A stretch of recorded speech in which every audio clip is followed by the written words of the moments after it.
कांग्रेस नेता उदय भान ने अपने विवादित बयान पर माफी मांगने से किया इनकार, कहा यह आम भाषा है, गलत बयानबाजी की तो जाए कोर्ट। प्रधानमंत्री मोदी पर आपत्तिजनक टिप्पणी के बाद घिरे हरियाणा कांग्रेस अध्यक्ष सीएम मनोहर लाल खट्टर ने उदय भान को बताया परिवारवाद का गुलाम, कहा मैं नहीं देश देगा जवाब।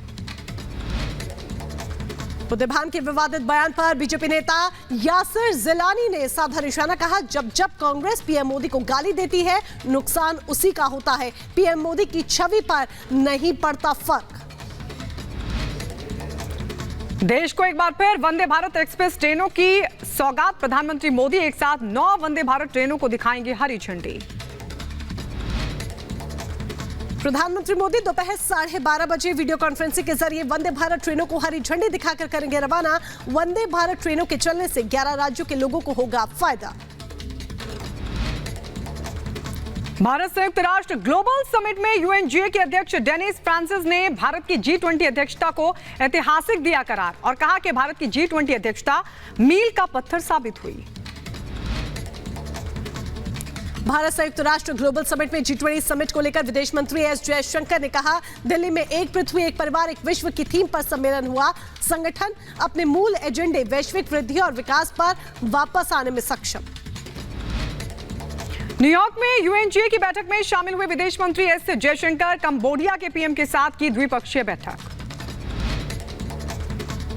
नो फ्लाई लिस्ट में शामिल था आतंकी निज्जर का नाम, सूत्रों के हवाले से खबर। अमेरिका और कनाडा की नो फ्लाई लिस्ट में था निज्जर का नाम।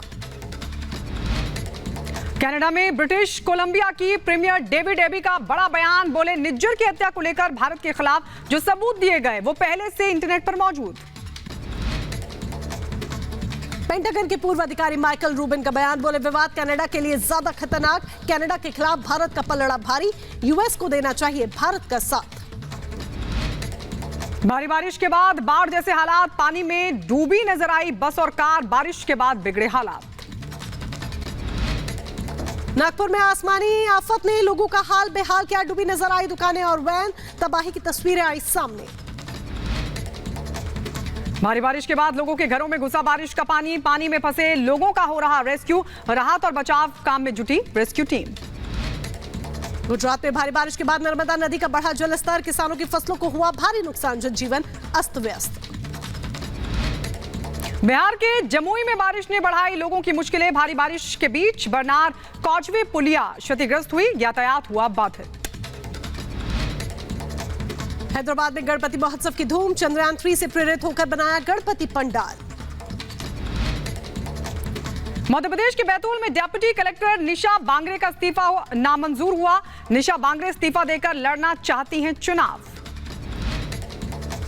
दिल्ली यूनिवर्सिटी छात्र संघ चुनाव में एबीवीपी का डंका, छात्र संघ चुनाव में एबीवीपी ने 3 सीटों पर जीत दर्ज की, अध्यक्ष सचिव पद और सह सचिव पद पर एबीवीपी ने जीत दर्ज की। डीयू छात्र संघ चुनाव में अध्यक्ष पद पर एबीवीपी के तुषार ढेड़ा, सचिव पद पर एबीवीपी की अपराजिता ने जीत दर्ज की, वहीं सह सचिव पद पर एबीवीपी के सचिन बैसला ने जीत दर्ज की। गणपति पंडाल में चंद्रयान 3 की दिखाई गई झलक, तकनीक की मदद से हाईटेक नजर आया गणपति बप्पा का दरबार, वीडियो वायरल। गुजरात के वडोदरा में स्वदेशी थीम पर गणेश जी की बनाई गई प्रतिमा, भव्य तरीके से प्रतिमा को सजाया गया। गोरखपुर में मवेशियों का टीका लगाया गया, गांठदार वायरल से बचने के लिए पशुओं को लगाया गया टीका। उत्तर प्रदेश के झांसी में पुलिस की बड़ी कार्रवाई, 21 लाख रुपए से ज्यादा की शराब को किया गया नष्ट। 2021 के 95 मामलों में अवैध शराब थी। उत्तर प्रदेश के बदायूं में विवाहिता ने फांसी लगाकर खुदकुशी की, परिजनों ने दहेज को लेकर प्रताड़ित करने का आरोप लगाया।